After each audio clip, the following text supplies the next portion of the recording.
Eto na nga pala ang ating basag-basag na Honor X9C mga katambay no. And syempre naghahanap nga pala ako ng original LCD nito. At dahil naghahanap nga tayo ng legit at garantisadong serbisyo mga katambay no, kakahanap ko sa Facebook, natagpuan ko ang page na to. Ito nga pala ang kanilang page, ang G-Gadget Revive mga katambay. Isa nga pala sa nagustuhan ko sa kanilang pag-aayos ng cellphone mga katambay no, kagaya na lang ng bidyong to.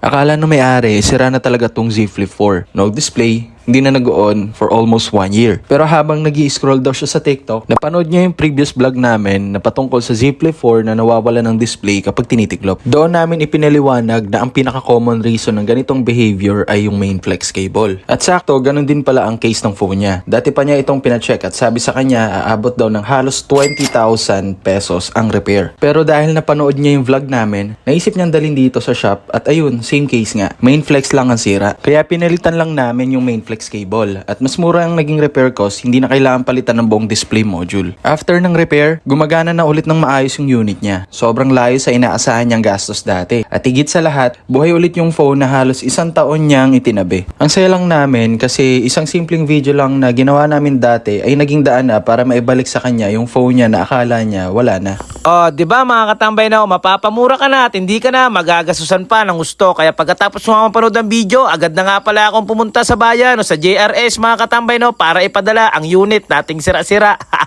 And syempre nga mga katambay no, dahil cellphone nga pala ang ating ipapadala at para ma-sure natin na safety itong darating sa kanya, bumili nga pala tayo ng grapon mga katambay no na paglalagyan nito. After nga pala nating makabili ay dumiretso na tayo sa GRS mga katambay no para ibalot ito at lagyan na natin ang address na ating papadalahan. Kaya sa mga gustong magpaayos dyan ng cellphone mga katambay no, yung link ng kanyang page ay ilalagay ko na lang sa comment section.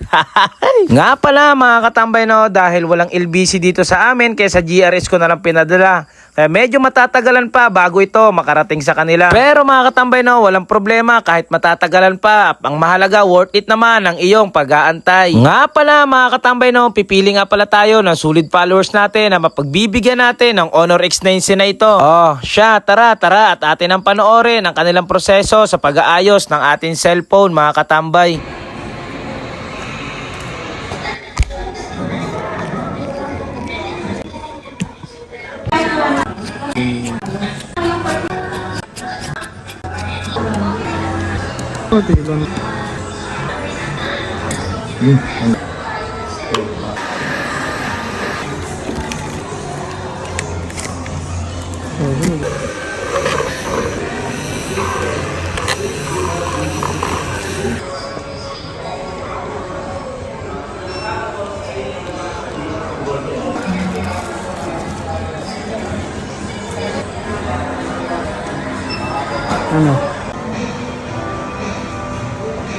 Alright mga katambay no, bagong-bago na ulit at poging-pogi na naman ang Honor X9C natin mga katambay no. And syempre isa sa kagandahan dito, talagang 100% original LCD ang kanilang kinakabit. Kaya sa mga solid followers natin dyan ha, gustong manalo ng ating Honor X9C at naghahanap ng pagcore license sa mapaglalaruan mga katambay no, yung link ng ating pinaglalaruan ilalagay ko na lang sa comment section. And syempre dyan rin tayo mamimili ng ating pagbibigyan ng GKO mga katambay. So ano pa nga bang inaantay mo? Ha?